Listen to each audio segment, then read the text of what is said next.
नमस्कार फेरि एकपल्ट खबर समग्र नेपाली च्यानलमा हजुर सम्पूर्णलाई न्यानो अभिवादन म अमर प्रधान सहयोगी रतन दर्शकवृन्द फेरि एकपल्ट हजुर समक्ष उपस्थित रहेको तर यहाँनिर जुन आज सडक सुरक्षा सप्ताह विषय लिएर यहाँ जुन प्रकारले यो जुन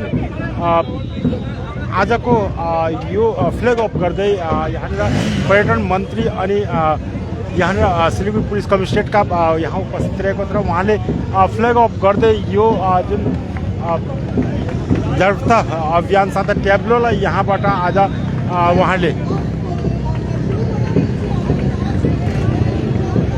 हरियो झन्डा देखाउँदै यो जुन विषय रहेको छ यसलाई उहाँले रवाना गरिरहेका छन् र साथै सहरको परिक्रमा गर्दै उहाँले आजदेखि यो जुन जागरुकता अभियान थालिएको छ र यो जुन जागरुकता अभियान रहेको छ यहाँ बिना हेलमेट अनि साथै जुन प्रकारले यहाँ मानिसहरूले ट्राफिक नियमको पालना गर्दैन उहाँहरूको यस उपस्थिति लिएर उहाँले फ्ल्याग अफ गर्दै यहाँ ट्याब्लो हेर्नुहुँदैछ ट्याब्लो पनि यहाँ जारी गरिएको छ र साथै यहाँ उहाँले 40 को स्पिडमा गाडी चलाउँ र साथै सडक सुरक्षा सप्ताह लिएर उहाँले आजको यो नगर परिक्रमा गराइरहेका छन्।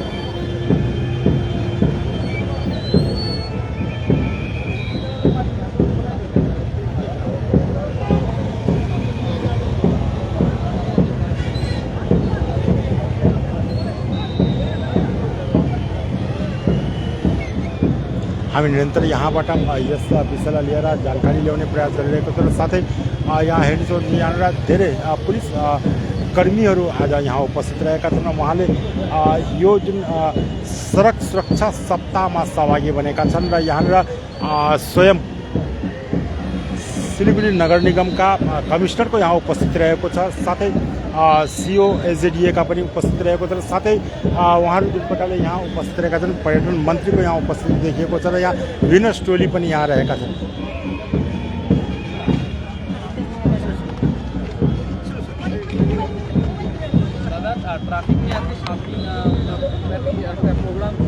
দেখুন গতকাল মুখ্যমন্ত্রী এই পথ নিরাপত্তা সপ্তাহ ৩রা আগস্ট থেকে ৯ই আগস্ট এটা ঘোষণা করেছে। এই ধরনের সপ্তাহের মূল লক্ষ্যটা হচ্ছে সচেতনতা বৃদ্ধি। এই নিয়ে শিলিগুড়ি পুলিশ কমিশনারেট তারা একটি উদ্যোগ নিয়েছেন, সেখানে সমাজ স্কুল বাচ্চা সবাইকে যুক্ত করে একটা প্রোগ্রাম নেওয়া হয়েছে যার প্রভাবটা এই 7 দিন নয় আগামী 365 দিন যাতে আমরা এটাকে বাস্তবের মাটিতে নিয়ে আসতে পারি। আমরা সবাই মিলে শিলিগুড়ি পুলিশ কমিশনারেট এবং ট্রাফিককে সহযোগিতা করব।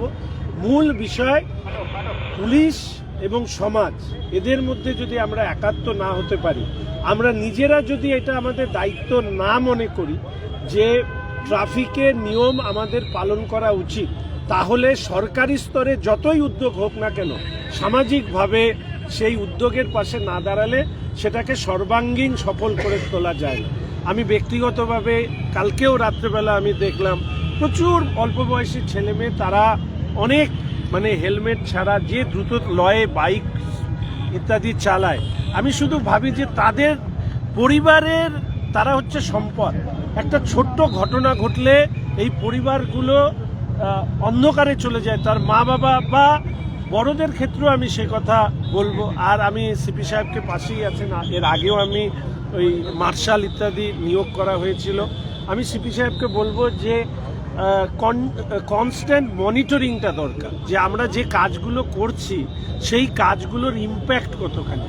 আরেকটা আমি আপনাদের মাধ্যমে বলে দিই, সিপি সাহেবকেও আমি এটা অনুরোধ করব, নির্দেশিকা হিসাবে এই ধরতে পারেন 18 বছর বয়সী বাচ্চাদের হাতে বাইক দেবেন না। কোনো আমার তো মনে হয় নিয়মও নেই, কারণ ড্রাইভিং লাইসেন্স নেই। কোনো ধরনের গাড়ি 18 বছর বয়সের নিচে যদি দেওয়া হয় সেই গাড়ি পুলিশ সিজ করবে এবং এই ব্যাপারে যা যা কঠোর আইন আছে সেই আইন প্রয়োগ করতে হবে।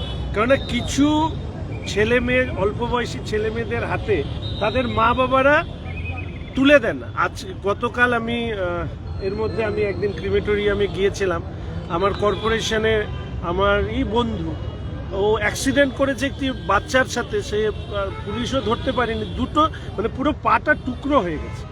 6 মাস ধরে ছেলেটি বিছানায় পড়েছিল, তার বাচ্চা মেয়ের আঘাত লেগে সে অসুস্থ হয়ে পড়েছিল। এই যে ঘটনাগুলো ঘটে, আমি শুধু সিপি সাহেব এবং ট্রাফিককে অনুরোধ করব, just analyse all this facts এবং সেইটাকে বন্ধ করার জন্য টেক আ প্ল্যান, একটা প্ল্যান নিন। হ্যাঁ, এটা ঠিক যে 100% হয়তো আমরা সফল হব না, কিন্তু আমরা অনেকাংশে সফল হতে পারি if we got a proper planning করে সেটা আমরা এগোতে থাকি, সমাজকে সাথে নিই। সমাজের 90% লোক, 95-99% লোক, 1-2 জন লোক হয়তো নিয়ম মানে না, কিন্তু যারা নিয়ম মানে না, they can't be our example.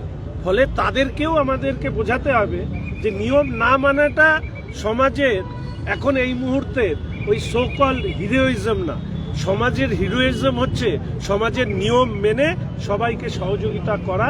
সেই কাজটা ট্রাফিক আমাদের করবে এবং এক্ষেত্রে সিপি সাহেব একটা ভূমিকা নেবে, এটাই আশা রাখি। দাদা, রাজ্য সরকার এবং শিলিগুড়ি পুলিশ কমিটিটা দেখা যাচ্ছে যে বিভিন্ন সময় মানে সাধারণ মানুষকে অ্যাওয়ারনেস করছে, সেক্ষেত্রে সাধারণ মানুষের কতটা সচেতন হওয়া? দেখুন, এইটা তো আমাদের পক্ষে বলা খুব কঠিন। আমি নিজে যেরকম নিজের ভেতরের প্রশ্নটা সব থেকে বেশি ইম্পর্টেন্ট। আজকের দিনে দাঁড়িয়ে এক্ষুনি এই যে আমরা এখানে দাঁড়িয়ে আছি, আমাদের যদি শৃঙ্খলা, যদি আমরা রাস্তায় দাঁড়াই, তাহলে কোনো একটা জায়গায় গাড়ি দাঁড়ালে তার পাশে পাশে পাশে পাশে যেখানে হয়তো 3টে লাইন করার কথা সেখানে 6টা লাইন হয়ে যায়, 7টা লাইন হয়ে যায়, পুরো রাস্তাটা ব্লক হয়ে যায়, পেছনেও গাড়ি নেই, সামনেও গাড়ি নেই, খামোখা আমাদের এই ধরনের যানজটে পড়তে হয়। এরকমও রাজ্য আছে, এরকমও শহর আছে, ঠিক গাড়ির পেছনেই গাড়ি লাগবে, তারা কোনো অবস্থাতে তার পাশে এক্সিড করবে না, তার ফলে they can all run smoothly. আমাদের এইটুকু বোঝা উচিত যে আমরা নিজেরাও অনেক সময় যানজট ক্রিয়েট করি, তার জন্য অন্য কাউকে দরকার হয় না। আমরা যদি সবাই নিজে যদি লাইনে দাঁড়াই আর অন্য কেউ লাইনে যদি লাইন ভাঙে তাকে অনুরোধ করা। আমি সিপি সাহেবকে বলেছি, এনসিসি থেকে শুরু করে স্কুলের বাচ্চা, এনজিও অনেকেই তো আসেন এই সমস্ত কাজ করতে। এই ধরনের আইন যারা ভাঙেন তাদের আগামী 15 দিন পুরস্কৃত করুন, ফুল দিয়ে, মালা দিয়ে, খাদা দিয়ে। পানিশমেন্টও করতে হবে না, মিষ্টি খাইয়ে এবং মানুষের সামনে তাদের যে আইনের প্রতি তারা যে এত সম্মান দেন সেটাকে মানুষের সামনে তুলে ধরুন। আমরা তো সবাই চাই আইনের শাসন, কিন্তু শুরুটা আমাকে বাদ দিয়ে এরকম ব্যাপার, সেইটা হলে তো হবে না। হ্যাঁ, আইনের শাসন শুরু হোক আমাদের নিজেদের মধ্যে। সাহেব, মাননীয় মন্ত্রী তো বলে দিয়েছে, দীর্ঘদিন ধরে তো আপনারা অ্যাওয়ারনেস করেছেন, তো এবার নতুনত্ব কি থাকছে অ্যাওয়ারনেস করার ক্ষেত্রে? না, আমরা এটা লাগাতার একটা প্রসেস আছে এবং মাননীয় মুখ্যমন্ত্রীর উদ্যোগে, ওনার লিডারশিপে আমরা এটাকে আবার এই বছর ফ্রেশ একটা স্টার্ট নিচ্ছি এবং আশা করি এই 7 দিন প্রোগ্রাম এর ইম্প্যাক্টটা অনেক দিন তারপরেও হবে। Thank you. प्रदर्शन यी विषय लिएर हामी बात गर्दै जानकारी ल्याउने प्रयास गरेर अझै पनि ताजा अनि रोचक जानकारी फेरि हजुर समक्ष उपस्थित रहन्छौँ। अहिलेको निम्ति बिदा चाहन्छौँ। जय गोर्खा, जय हिन्द।